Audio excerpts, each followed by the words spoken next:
Good morning friends.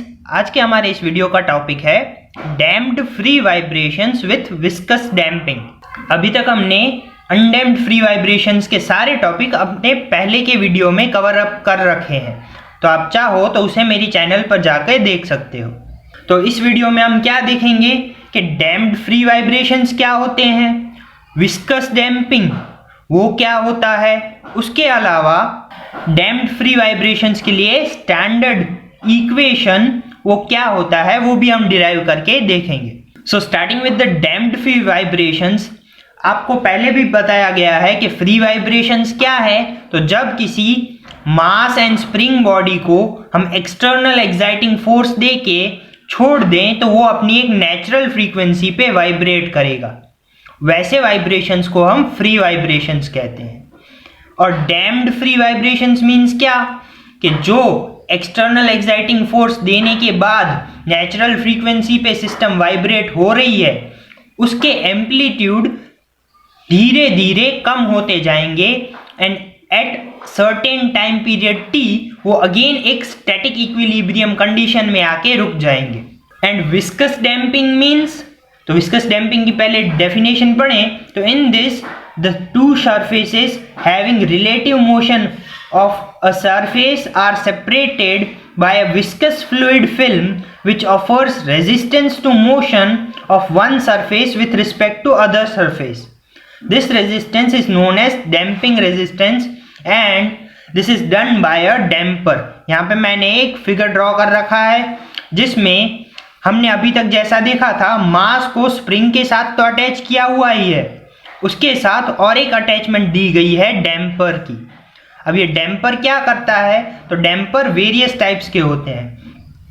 वो दो surfaces के बीच में विस्कस फ्लूइड की फिल्म प्रोड्यूस करेगा और विस्कोसिटी जैसी प्रॉपर्टी फ्लूइड की वो यूज करके रेजिस्टेंस प्रोवाइड करेगा वाइब्रेशंस को, जिसके कारण हम किसी भी सिस्टम को अगेन अपनी स्टैटिक इक्विलिब्रियम कंडीशन में लाने के लिए सक्सेसफुल होते हैं।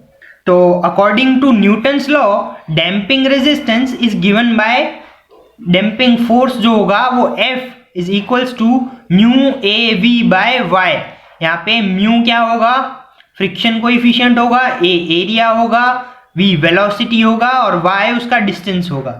ओके, तो ये न्यूटन वाले लॉ से जो डैम्पिंग रेजिस्टेंस का फोर्स मिला, उस फोर्स में हमने वेलोसिटी को अपना first time differential of displacement that means x dot बताया और बाकी की जो तीन चीजें हैं mu a divide by v उसे हमने एक कांस्टेंट बता दिया है, जिससे क्या होता है कि हमारा damping resistance F will be equal to C into x dot. अब C एक कांस्टेंट है, that means our damping resistance will be directly proportional to the x dot, और एक्स डॉट क्या है, वेलोसिटी। Very good. और यहाँ पे C क्या रहेगा, mu a divide by y रहेगा। यहाँ पे मैंने लिख लिया है F क्या शो करेगा, अपना डैम्पिंग फोर्स शो करेगा, X which is equals to V which is our relative velocity, और C क्या होगा, तो डैम्पिंग कोएफिशिएंट कांस्टेंट होगा जिसे मेजर करेंगे न्यूटन सेकेंड पर मीटर में। ओके, अब यहाँ पे ये फिगर देखो, अगर इस सिस्टम में हम एक्सटर्नल एक्साइटिंग फोर्स दें तो उससे क्या होगा, तो वो नीचे की ओर डिस्प्लेस होगा और नीचे की ओर डिस्प्लेस होने के बाद वो अगेन स्प्रिंग फोर्स के कारण ऊपर नीचे वाइब्रेट करेगा। अब ये वाइब्रेटरी मोशन को डैम्पर्स अब्सॉर्ब कर लेंगे, जिससे अगेन वो स्टैटिक इक्विलिब्रियम कंडीशन में आने के लिए सक्षम हो जाएगा। ओके, तो इस मास पे लगते सारे फोर्सेस का एनालिसिस करें तो ये मास M पर सबसे पहला फोर्स हमारा पता होता है, हमें क्या होता है, इनर्शिया फोर्स होता है, और inertia force is equals to mass into acceleration that means m into x double dot. Okay, इसके अलावा एक स्प्रिंग का फोर्स लगेगा जो कौन से साइड है, मास के ऊपर है, दैट मींस अपवर्ड साइड, और एक स्प्रिंग फोर्स लगेगा और वो स्प्रिंग फोर्स क्या होगा, k, और वो क्या डिफ्लेक्शन लेगा, x पे, तो k इंटू एक्स, ये क्या होगा, स्प्रिंग फोर्स होगा। अब तक हमारे पास सिस्टम में ये दोनों ही चीजें थी, अब तीसरी चीज ऐड हुई है, कौन सी, डैम्पर।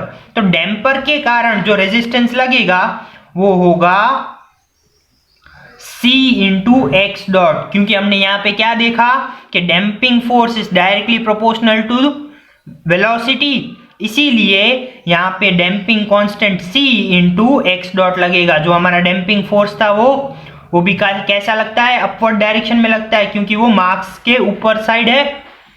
ओके, और ये तीनों फोर्सेस का एनालिसिस करें तो अकॉर्डिंग टू डीएलेम्बर्ट्स प्रिंसिपल वो क्या कहेगा, the summation of inertia force plus damping force plus spring force will be equal to 0। तो इनर्शिया फोर्स हमने देखा क्या था, mx double dot plus damping force c into x dot और स्प्रिंग फोर्स वो था k इंटू एक्स, और वो तीनों अपवर्ड डायरेक्शन में लग रहे थे, इसीलिए सबके बीच में पॉजिटिव साइन होगी and will be equal to 0। अब ये जो हमने इक्वेशन बनाया ये x डबल डॉट वाला है, that means second order differential equation है। तो as it is a linear differential equation of second order, तो उसका सॉल्यूशन कैसा निकल सकता है, दैट मींस उसका सॉल्यूशन निकलेगा x is equals to e raise to st के फॉर्म में। पर हमारे पास इक्वेशन में तो x डबल डॉट और x डॉट भी है, दैट मींस हमें x का डिफरेंशिएशन करना पड़ेगा। तो x का डिफरेंशिएशन करें तो x डॉट हो जाएगा, तो x equals to e raise to st था, e रेज टू st का e रेज टू st ही रहेगा, पर उसके जो पावर में थिंग्स थी उसका डिफरेंशिएट करें तो s वो कांस्टेंट आगे आ जाएगा, and with respect to time हम डिफरेंशिएट करते हैं, इसलिए t का 1 हो जाएगा। सिमिलरली सेकेंड डिफरेंशियल में अगेन s आगे आ जाएगा तो s स्क्वायर हो जाएगा और e रेज टू st का e रेज टू st ही रहेगा। अब यहाँ पे e क्या है, तो बेस है लॉग के लिए, जिसकी वैल्यू जनरली 2.7182 होती है। s एक कांस्टेंट है और t टाइम पीरियड है जिसके रिस्पेक्ट में हम डिफरेंशिएट करते हैं।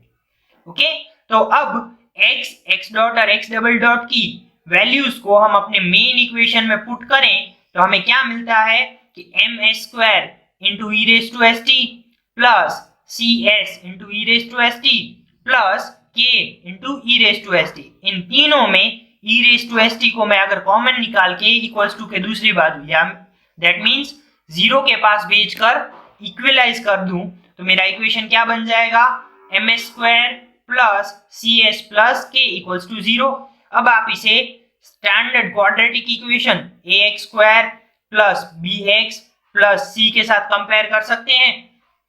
तो x स्क्वायर की जगह पे यहाँ पे क्या है, s स्क्वायर है, दैट मींस x वो रिप्लेस किया गया है s से। तो मेरा a will be equal to m, b will be equal to c and c will be equal to k।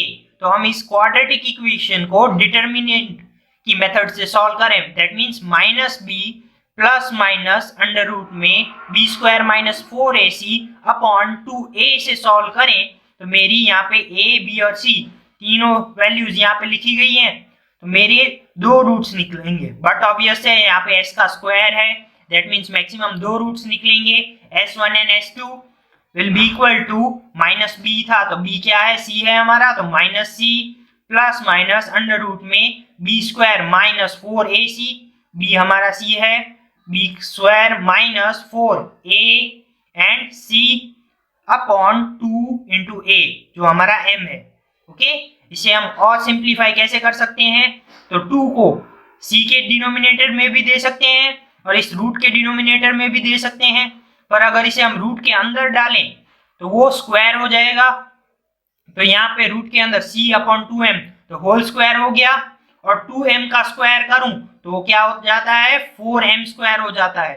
तो 4m के अपॉन 4m स्क्वायर में 4 एंड m की 1 डिग्री कट हो जाती है, तो क्या बचता है, k divide by m, k divide by m यहाँ पे बच जाएगा।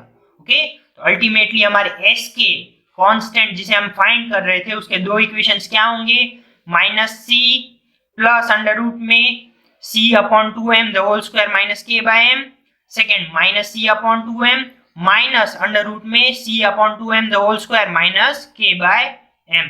तो ये हमारा standard solution of standard equation of damped free vibrations by viscous damping खत्म होता है। Thank you and that's all for the day.